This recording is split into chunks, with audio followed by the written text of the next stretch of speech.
ఇప్పుడు స్టూడెంట్ని ఏ విధంగా ట్రాన్సాక్షన్ చేయాలి, ప్రీవియస్ క్లాస్ నుంచి నెక్స్ట్ క్లాస్కి ఏ విధంగా ప్రమోట్ చేయాలో చూద్దాం. మొదటగా క్రోమ్ ఓపెన్ చేసి యూడేస్ ఓపెన్ చేయాలి. మన యూడేస్తో ఓపెన్ చేసిన వెంటనే ఆల్రెడీ అకాడమిక్ ఇయర్ కూడా చేంజ్ అయింది. మనం 25-26ని ఎంచుకోవాలి. ఎంచుకున్న లెఫ్ట్ కార్నర్లో స్టూడెంట్ మూవ్మెంట్ ప్రోగ్రెషన్ వస్తుంది. దాన్ని ఓకే చేసుకున్న వెంటనే ఇక్కడ ప్రోగ్రెస్ యాక్టివిటీ వస్తుంది. వచ్చిన వెంటనే ఇక్కడ గో అని వస్తుంది. ఇక్కడ అంతా యూజర్ మాన్యువల్ ఉంటుంది, ఒకరు చదువుకోవచ్చు. లేదంటే గో అని ఒక ఆప్షన్ ఇస్తుంది. ఇక్కడ క్లాస్ ఎంచుకోవాల్సి ఉంటుంది. First class next section go అని కొడితే ఆల్రెడీ డీటెయిల్ ఆటోమేటిక్గా స్టూడెంట్స్ వచ్చేస్తుంది. ఇక్కడ చేయాల్సిన పే ఏమంటే మన క్లాస్ పిల్లలు ఖచ్చితంగా అందరూ దాదాపు ఎగ్జామ్ ప్రమోట్ అవుతారు కాబట్టి ఫస్ట్ ఆప్షన్ తీసుకోవాలి. ఒకవేళ డ్రాప్ అవుట్ ఉంటే కూడా మీరు చూసుకొని దాదాపు చేయకూడదు కాబట్టి ఖచ్చితంగా ఫస్ట్ ఆప్షన్ తీసుకుంటాం.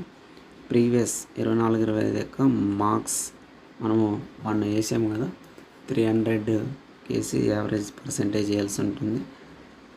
అదేవిధంగా ప్రీవియస్ ఇయర్స్ యొక్క అటెండ్ అయిన డేస్, నెక్స్ట్ ఒకవేళ అదే మన స్కూల్లోనే చేస్తే సేమ్ వస్తుంది. లేకపోతే ఫర్ ఎగ్జాంపుల్ వేరే స్కూల్కి పోతే లెఫ్ట్ ద టీసీ లేదా దాదాపు 5th క్లాస్ వాళ్ళకి లేదా 6th క్లాస్కి ఈ విధంగా 2 ఆప్షన్ ఎంచుకోవాల్సి ఉంటుంది.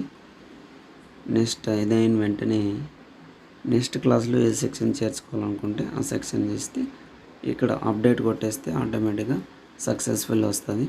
ఇలా అన్ని ఆ క్లాస్ మొత్తం చేసిన వెంటనే ఇక్కడ ఫైనలైజ్ చేస్తే అప్పుడు నువ్వు డేటా కరెక్షన్కి ఆప్షన్ ఉండదు. ఇట్లా ప్రతి క్లాస్ చేసిన తర్వాత అన్ని క్లాసు మన స్కూల్లో ఎన్ని క్లాసులు ఉంటే అన్ని క్లాసులు చేసిన తర్వాత మళ్ళీ ఫైనలైజ్ ప్రోగ్రామ్ ఉంటుంది. సో అన్ని క్లాసులు జరిగిన తర్వాత ఇక్కడ ఒకసారి మరి వ్యూ సమ్మరీ చూసుకొని లాస్ట్కి చేసిన తర్వాత అప్పుడు మళ్ళీ నువ్వు మరి చేర్చుకోవడానికి ఉండదు. అందుకోసమే 1-2 సార్లు చెక్ చేసుకున్న తర్వాత ఫైనలైజ్ చేయాలి. ఇది స్టూడెంట్ యొక్క ట్రాన్సాక్షన్. దాదాపు గవర్నమెంట్ ఈ నెల ఎండింగ్ వరకు టార్గెట్ ఇచ్చింది. కానీ ఇక్కడ మనం గమనించాల్సిన విషయం ఏమిటంటే మనలాంటి నా యొక్క చిన్న ప్రైమరీ స్కూల్ కాబట్టి చేయగలను, ఎందుకంటే తక్కువ మంది పిల్లలు. కానీ పెద్ద పెద్ద స్కూల్లో అయితే ప్రతి ఒక్కరు మార్క్స్ స్టూడెంట్స్ ఎంటర్ అంటే టైం పడుతుంది. మేబీ లాస్ట్ ఇయర్ ఆటోమేటిక్గా వాళ్ళే మార్క్స్ ఇచ్చేవాళ్ళు. జస్ట్ ఓకే మనం అప్డేట్ కొడతా అంటే మేబీ వస్తుందేమో చూడాలి. Thank you.